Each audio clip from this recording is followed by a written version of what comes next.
Malam ini kita cerita tentang seorang yang mencintai Nabi Muhammad Sallallahu Alaihi Wasallam, yaitu yang bernama judulnya Kisah Uwais Al-Qarni yang dipuji Rasulullah Sallallahu Alaihi Wasallam. Zaman dahulu di Yaman tinggallah seorang pemuda bernama Uwais Al-Qarni yang berpenyakit sopak. Tahu nggak sopak apa? Itu sopak itu penyakit yang tubuhnya menjadi belang-belang. Belang-belang warnanya belang-belang. Misalnya ada putih badannya, terus ada hitam-hitam dikit atau berwarna. Jenis penyakit warna tubuh kulitnya. Walaupun cacat, tapi Uwais Al-Qarni adalah pemuda yang soleh dan sangat berbakti kepada ibunya. Ibunya itu udah wanita yang tua dan lumpuh, tidak bisa berjalan. Uwais senantiasa merawat dan memenuhi semua permintaan dari ibunya. Hanya satu permintaan yang sulit dia kabulkan. Ternyata ibunya meminta kepada Uwais, "Anakku," kata ibunya, "mungkin ibu tak lama lagi akan meninggal atau tidak bersamamu. Kemudian ikhtiarkan agar ibu dapat mengerjakan haji." Mendengar ucapan sang ibu yang pengen naik haji, Uwais termenung. Perjalanan ke Mekah dari Yaman kan tidak pendek, sangat jauh, dan melewati padang tandus yang panas. Orang-orang biasanya menggunakan onta dan membawa banyak perbekalan. Nah, Uwais ini kan sangat miskin dan dia tidak memiliki onta, tidak punya kendaraan. Sehingga Uwais terus berpikir mencari jalan keluar. Kalau zaman dulu kan cuma onta kendaraannya, Dek. Mobil belum ada. Kemudian Uwais terus berpikir mencari jalan keluar. Kemudian ternyata dia bisa membeli seekor anak lembu. Anak lembu, tau nggak? Lembu. Sapi. Kira-kira buat apa anak lembu itu? Buat kendaraan. Bukan, ternyata anak lembu itu masih kecil dibuatkan kandang oleh Uwais di puncak bukit, naik ke atas bukit. Jadi setiap pagi si Uwais menggendong anak lembu itu naik turun bukit. Terus warga sekitarnya, tetangganya Uwais menyebutkan, Uwais sudah gila, kata orang-orang tadi melihat tingkah laku Uwais. Jadi banyak menganggap hal yang aneh apa yang dilakukannya tersebut. Tak pernah hari yang terlewatkan ia menggendong lembu naik turun bukit. Makin hari kan si anak lembunya itu tambah besar, berarti tambah kuat dia, tambah besar badannya. Ceritain di sekolah. Iya kah? Udah pernah dengar? Nah, habis itu tiap hari itu anak lembu membesar tak terasa lagi.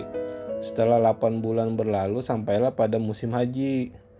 Lembu Uwais telah mencapai 100 kg. Dia bolak-balik. Uwais sudah kuat hingga otot-otot Uwais semakin kuat dan bertenaga untuk mengangkat barang-barang. Sehingga orang-orang tadi menyebut Uwais gila jadi termenung, karena maksudnya menggendong anak lembu itu untuk latihan buat nanti menggendong ibunya dari Yaman pergi ke Mekah. Uwais pergi musim haji, berangkat berjalan kaki dari Yaman ke Mekah. Nah, maka dari itu subhanallah, alangkah besarnya cinta Uwais pada ibunya itu. Jadi ia rela menempuh perjalanan jauh dan sulit demi memenuhi keinginan ibunya. Nah, makanya jangan berani sama ibu. Tuh seperti Uwais, dia cinta dan terus memenuhi permintaan ibunya. Sampai di Mekah, menggendong ibunya, kemudian wukuf di Ka'bah. Ibunya sangat terharu dan bercucuran air mata setelah melihat Ka'bah atau Baitullah.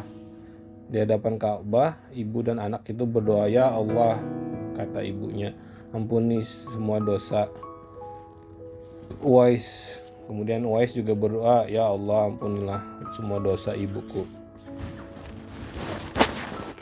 Kemudian Uwais tidak berdoa untuk dirinya sendiri. Lalu ditanya sama ibunya, bagaimana dengan dosamu? Kata ibunya.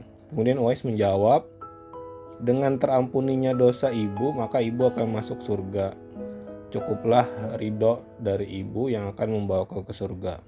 Itulah keinginan Uwais yang tulus dan penuh cinta. Allah Subhanahu wa taala pun memberikan karunia untuknya. Uwais seketika itu juga sembuh langsung dari penyakit yang tadi, belang-belang atau sopak. Kemudian hanya tertinggal bulatan putih di tengkuk-tengkuknya sini ya. Jadi hikmahnya tertinggal itu ternyata itu adalah tanda nanti untuk Sayyidina Umar bin Khattab, Khalifah, dan Ali bin Abi Thalib, dua sahabat Rasulullah, untuk mengenali Uwais. Karena dulu beliau berdua sengaja mencari di sekitar Ka'bah karena Nabi Rasulullah SAW di zaman kamu nanti, kata Umar bin Khattab, akan lahir seorang pemuda manusia yang doanya sangat makbul. Sehingga kalian berdoa, pergilah cari dia. Dia akan datang dari arah Yaman. Dia dibesarkan di Yaman. Kemudian hadis riwayat Bukhari dan Muslim, sesungguhnya Allah mengharamkan atas kamu durhaka pada ibu dan menolak kewajiban dan meminta yang bukan haknya dan membunuh anak hidup-hidup, dan Allah membenci padamu banyak bicara dan banyak bertanya. Demikian pula memboroskan harta atau menghamburkan kekayaan. Uwais Al-Qarni ternyata pergi ke Madinah pada saat zaman Nabi itu karena saking cintanya kepada Rasulullah SAW.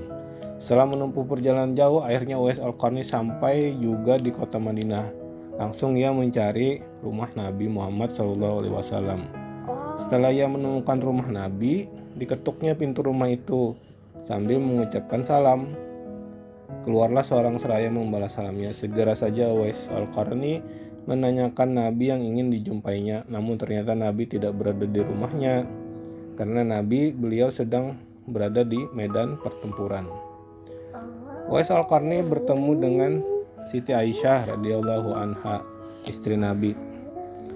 Kecewa hati Uwais karena tidak dapat berjumpa langsung dengan Nabi. Tetapi Nabi tidak dapat dijumpainya. Dalam hati Uwais Al-Qarni bergejolak perasaan ingin menunggu kedatangan Nabi atau pulang karena ternyata ibunya sudah tua dan sakit-sakitan.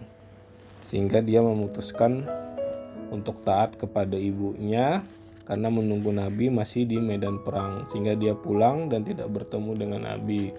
Tapi Uwais berpesan kepada istri Nabi Siti Aisyah radhiyallahu anha untuk segera pulang kembali ke Yaman, dan dia menitipkan salam kepada Nabi. Setelah itu Uwais pun segera berangkat pulang. Kemudian setelah peperangan selesai, ternyata Nabi pulang. Nabi Muhammad SAW pulang menuju Madinah. Sampai di rumah, Nabi langsung menanyakan kepada Siti Aisyah radhiyallahu anha tentang orang yang mencarinya. Nabi mengatakan bahwa Uwais, anak yang taat kepada orang tuanya, merupakan penghuni langit, sehingga dia tidak dikenal di bumi tapi di langit sangat terkenal. Sudah dibilang sama Nabi. Mendengar perkataan Nabi, Siti Aisyah radhiyallahu anha dan para sahabat tertegun. Menurut keterangan Siti Aisyah radhiyallahu anha, memang benar ada yang mencari Nabi dan segera pulang ke Yaman karena ibunya sudah tua dan sakit-sakitan, sehingga ia tidak dapat meninggalkan ibunya terlalu lama. Nabi Muhammad melanjutkan keterangannya tentang Uwais Al-Qarni, penghuni langit itu, kepada sahabatnya. Kalau kalian ingin berjumpa dengan dia, perhatikanlah, ia mempunyai tanda putih di tengah telapak tangannya. Sesudah itu Nabi memandang kepada Ali bin Abi Thalib dan Umar bin Khattab seraya berkata, nanti suatu ketika apabila kalian bertemu dengan dia, mintalah doa dan istighfarnya.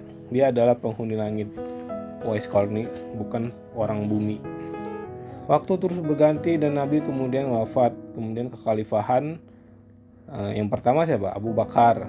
Kemudian yang kedua Umar bin Khattab. Yang ketiga Utsman bin Affan. Yang keempat Ali bin Abi Thalib. Khalifah Umar teringat akan sabda Nabi tentang Uwais Al-Qarni.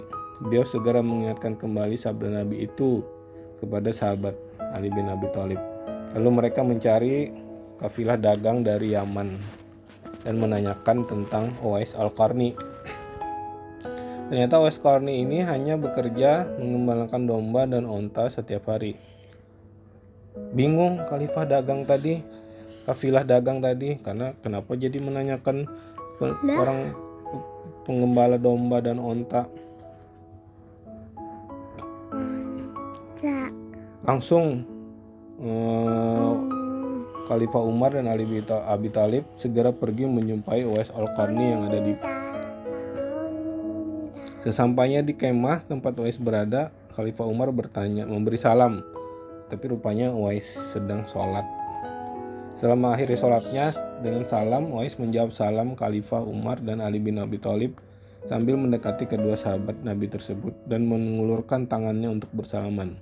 Sewaktu berjabatan tangan, Khalifah Umar dengan segera membalikkan telapak tangannya Uwais dan melihat bahwa benar seperti apa yang dikatakan Nabi, ada tanda putih di telapak tangannya Uwais Al-Qarni.